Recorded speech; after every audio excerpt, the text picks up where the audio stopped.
ஹரஹர நம பார்வதிபதயே ஹரஹர மகாதேவ. தென்னாருடைய சிவனே போற்றி, எந்நாட்டவர்க்கும் இறைவா போற்றி.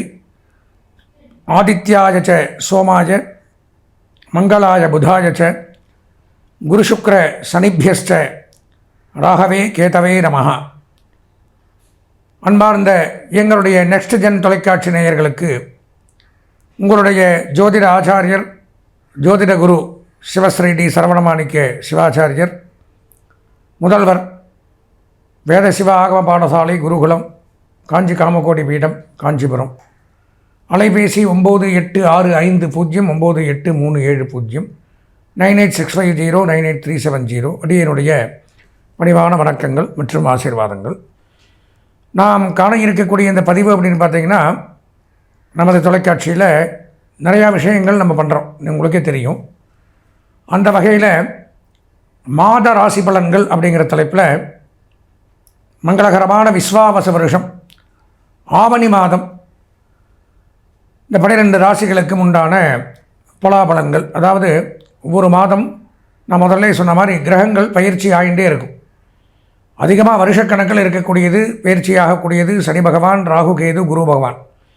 மற்ற கிரகங்கள் சூரியன் 1 மாதத்துக்கு ஒருக்கா பயிற்சி, சந்திரன் 2 நாளைக்கு ஒருக்கா பயிற்சி, செவ்வாய் புதன் சுக்கிரன் 1.5 மாதத்துக்கு ஒருக்கா பயிற்சி, இப்படிலாம் ஆகிட்டு இருக்காங்க. அப்படி இருக்கும் பொழுது இந்த மாதத்தில் மற்ற கிரகங்கள் ஏதாவது பயிற்சியாக இருந்தது, நமக்கு ஏதாவது நன்மை தீமைகள் செய்ய இருக்கிறதா, எப்படி இருக்கிறது அப்படிங்கிறது தான் இந்த ஆவணி மாத பலாபலன்கள் அப்படிங்கிற தலைப்பில் நம்ம பார்க்குறோம். ஏன்னா நம்மலாம் பலவிதமான துன்பங்களோடும் கஷ்டங்களோடும் காத்துன்னு இருப்போம், நமக்கு விடிவு காலம் பிறக்காதான். அப்படி இந்த மாதம் ஆவணி மாத பலாபலன்கள்னாச்சும் நமக்கு ஏதாவது மாற்றங்கள் இருக்கா, எப்படி இருக்குது, நன்மைகள் எப்படி, இந்த மாதம் எப்படிங்கிறது தான் இந்த பதிவில் நம்ம பார்க்க இருக்கிறோம். வாங்க வீடியோக்குள்ளே போவோம்.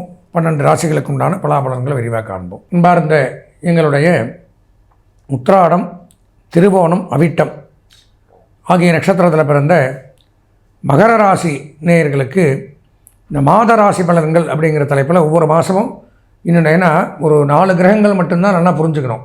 சனி, குரு, ராகு, கேது இவங்க மட்டும்தான் வருஷத்தில் பயிற்சியாகிறது. மற்ற கிரகங்கள் சூரியன், சந்திரன், அங்காரகன், புதன், சுக்கிரன் இவங்கெல்லாம் 1 மாதம், 1.5 மாதம், 2.5 நாள் இப்படி பயிற்சி ஆகிறாங்க. இப்படி பயிற்சி ஆகும் பொழுது இந்த மாதம் தோறும் சில கிரகங்கள் மாறும் பொழுது நமக்கும் நன்மைகளும் தீமைகளும் மாறி மாறி தான் நடக்கும். மற்ற 4 கிரகங்கள் வருஷக்கணக்கில் பயிற்சியாகிற கிரகங்கள் கெடுதலே செய்தாலும் இந்த 5 கிரகங்களும் அந்தந்த மாதத்தில் நன்மைகளை கொடுத்தால் மாற்றங்கள் ஏற்படும். மகர ராசின்னு எடுத்துட்டால் பாவம் கடந்த 7.5 வருஷமாக படாத பாடுபட்டீங்க. 7.5 சனியில் துன்பங்களும் துயரங்களும் அபரிமிதமாக நீங்கள் அனுபவிச்சுட்டு இருந்தீங்க. இப்போ இந்த ஆவணி மாதம் விஸ்வாவச வருஷம் 2025ஆம் ஆண்டு இந்த ஆவணி மாதத்தில் உங்களுக்கு என்ன கிரக பயிற்சிகள் மாற்றத்தை கொடுக்குது, எப்படி இருக்க போகிறது அப்படிங்கிறது தான் இந்த பதிவில் பார்க்குறோம். பொதுவாக மகர ராசி அப்படின்னு எடுத்துட்டால் ராசிக்கு 2ஆம் இடம் குடும்பம், வாக்கு, தனஸ்தானம் அப்படிங்கிற இடத்துல ராகு. அந்த இடத்துல ராகு சஞ்சரிக்கிறதுனால குடும்ப பிரிவை ஏற்படுத்துவார். தாயார் தகப்பனாரை பிரியணும், அல்லது கணவன் மனைவியை பிரியணும், அல்லது வாரிசுகளை பிரியணும், இந்த மாதிரி பிரச்சனைகளை ஏற்படுத்துவார். தேவையில்லாத ஒரு கெட்ட பெயர், கெட்ட பழக்க வழக்கம், கெட்ட நண்பர்கள், கெட்ட சகவாசம், உங்களுடைய பேடு ஹேபிட்ஸ் மற்றவங்களுக்கு தெரிஞ்சு போகிறது, இதெல்லாம் நடக்கும். அதே மாதிரியே பழி பாவங்களுக்கு ஆளாகணும், தேவையில்லாத பழி பாவங்களுக்கு ஆளாகணும். ஏன்னா ராகு கெட்டவன். இந்த மாதிரி தான் நீச்சர்கள் தொடர்பு, அவமானத்தை கொடுப்பார், அசிங்கத்தை கொடுப்பார், ஒன்றுக்கு அடிக்ட் ஆகிற மாதிரி பண்ணிடுவார். 2ஆம் இடமும் குடும்பம், அந்த மாதிரி குடும்பஸ்தானத்திலே குடும்பத்தை பிரித்து வைக்கிறாரு. பேச்சுவார்த்தையின் மூலம் கலகம், எது பேசுனாலும் சண்டை. நீங்கள் நல்லதே நினச்சி சொன்னாலும் சண்டை தான், உங்களுக்கே எரிச்சலாக வரும். உங்களுடைய பேச்சே பார்த்தீங்கன்னா எரிச்சலாக தான் பேசுவீங்க, சந்தோஷமாக பேசுகிறதே இருக்காது, சிரிச்சுன்னு பேசுகிறதே இருக்காது. அந்த மாதிரி ஒரு சூழ்நிலை தான் ஏற்படுத்துவார்.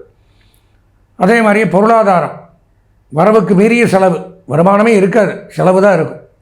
வருமானம் இருந்து செலவு பண்ணால் தெரியாது, கடன் வாங்கி செலவு பண்ணால் அங்கே கடன் இங்கே கடன், 4 பக்கமும் கடன், வேறு 5ஆவது யார்கிட்ட வாங்குறது, அப்படி தான் யோசிக்கும். அந்த மாதிரி ஒரு சூழ்நிலை அப்படிங்கிறது தான் இந்த 2ஆம் இடத்தை ராகு பண்ணுவார்.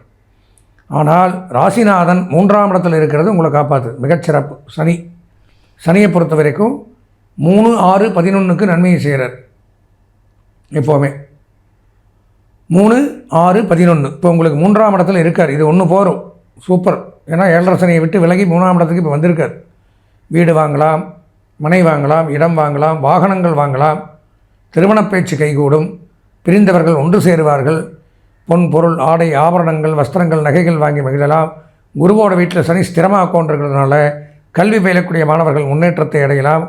கலைத்துறையில் இருக்கிறவங்க, அரசியல்வாதிகள், இவங்களுக்கெல்லாம் பெரும் செல்வம் ஏற்படும். குறிப்பாக தொழிற்சாலைகள், ஃபேக்ட்ரி, ஃபவுண்ட்ரி, இண்டஸ்ட்ரீஸ், ஆயில் சம்பந்தமான தொழில், ஆயில் மில் வச்சுருக்கிறவங்க, எண்ணெய் வித்துக்கள், பெட்ரோல் பங்க், லெதர் தோல் சம்பந்தமான தொழில், லேத் ஒர்க், ரப்பர், வெல்டிங், வாகன உதிரி பாகங்கள் விற்பனை செய்யக்கூடியவர்கள், ஆட்டோ கன்சல்டிங், ஆட்டோமொபைல்ஸ் வச்சுருக்கிறவங்க, மெக்கானிக் ஷாப் வச்சுருக்கிறவங்க, வாகன ஓட்டுநர்கள், நடத்துனர்கள், பணிமனை வைத்திருக்கிறவங்க, டூரிசம் நடத்துகிறவங்க, இந்த மாதிரி இவங்களுக்கு எல்லாத்துக்குமே மகர ராசியாக இருந்தால் இந்த மாதத்தில் எதிர்பாராத அளவு தன வருவாய் அப்படிங்கிறது ஏற்படுது. பொருளாதார உயர்வுங்கிறது கொடுக்குறார்.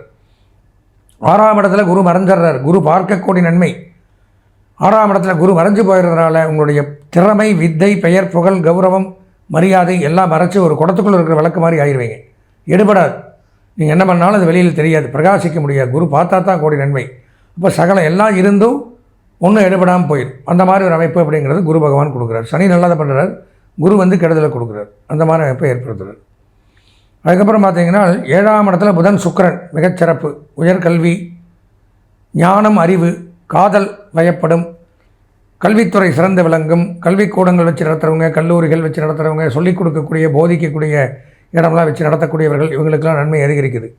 சுக்கிரன் அதிலே இருக்கிறதுனால வங்கி, நிதி நிறுவனங்கள், ஃபினான்ஸ் டிபார்ட்மெண்ட், கொடுக்கல் வாங்கல் இந்த துறையில் இருக்கிறவங்க சாதிக்கலாம்.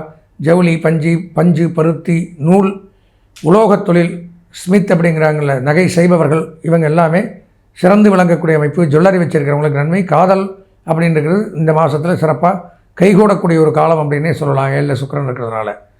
8ஆம் இடத்துல சூரியன், கேது, அது கஷ்டத்தை கொடுக்கும். கணவன் திருமணம் ஆகியிருந்தால் பிரச்சனை. மகர ராசி கணவன் மனைவிக்குள்ளே கண்டிப்பாக கருத்து வேறுபாடுகள் வரும். சண்டை சச்சரவுகள், பிரிவுகள், கோர்ட்டு கேஸ், வம்பு வழக்கு வரைக்கும் போகும். ஜாக்கிரதையாக. மகர ராசியாக இருக்கக்கூடிய ஆணாக இருந்தாலும் பெண்ணாக இருந்தாலும் குடும்பத்தில் விட்டு கொடுத்து போகிறதுங்கிறது நல்லது. இல்லைன்னா உடல்நலக்கேடு, தேவையில்லாத பிரச்சனை, சண்டை சச்சரவுகள். 8ல் சூரியன் இருக்கிறதுனால தகப்பனாருக்கு உடல்நலக்கேடு, மருத்துவ செலவு அப்படிங்கிறது ஏற்படும். வெளிநாடு போக்குவரத்து அமைப்பு, ஒரு பெரிய நிர்வாகம், அரசாங்க பதவி இதெல்லாம் கிடைக்கும். அரசியல்வாதிகளாக இருந்தால் அதுவும் நன்மை உண்டாகும். 9ஆம் இடத்துல செவ்வாய் மிகச்சிறப்பு. பூமி வாங்கலாம், மனை, வீடு வாங்கக்கூடிய அமைப்பு. விவசாய நிலங்கள், விவசாயிகளுக்கு பெரும் செல்வம். கால்நடை வைத்திருப்பவர்கள், கால்நடை பராமரிப்பு துறையில் பணியாற்றக்கூடியவர்களுக்கு நன்மை. ரியல் எஸ்டேட், புரோக்கேஜ் பண்ணுறவங்களுக்கு நன்மை. உணவு, சுகாதாரம், மருத்துவம், காவல்துறை, இராணுவம், பில்டிங் கன்ஸ்ட்ரக்ஷன், நெடுஞ்சாலை பணியாளர்கள், போர்வெல், கட்டுமான பணியாளர்கள், அதே மாதிரி பார்த்திங்கன்னா தொல்லியல் துறை ஆராய்ச்சியாளர்கள், விஞ்ஞானிகள், இவங்களுக்கெல்லாம் ஒரு சிறப்பானதொரு முன்னேற்றங்கிறது மகர ராசிக்கு ஏற்படுது இந்த மாதம். பொதுவாக ஆவணி மாதம் அப்படின்னு எடுத்துட்டால் மகர ராசி அப்படின்னு பார்த்தோம்னா ஒரு 90% நன்மைகள் அப்படிங்கிறது உண்டாகுது. கல்வி பயிலக்கூடிய மாணவர்களுக்கு 95% நன்மைகள், கலைத்துறை, அரசியல்வாதிகள், பெண்களுக்கு 90% நன்மைகள், சுய தொழில், உத்தியோகம், வியாபாரம், விவசாயம் பண்ணக்கூடியவர்களுக்கு 90% நன்மைகள் அப்படிங்கிறது உண்டாகுது. இந்த மாதம் அதிர்ஷ்டமான வண்ணம் வெள்ளை, நீலம். அனுகூலமான திசை மேற்கு. அதிர்ஷ்டமான எண் 1. வணங்க வேண்டிய தெய்வம் அனுமான், ஆஞ்சநேயரை வழிபட்டு இந்த மாதத்தை இனிமையான மாதமாக மாற்றிக்கொள்ள ஆசீர்வதித்து விடைபெறுகிறேன். நன்றி, வணக்கம்.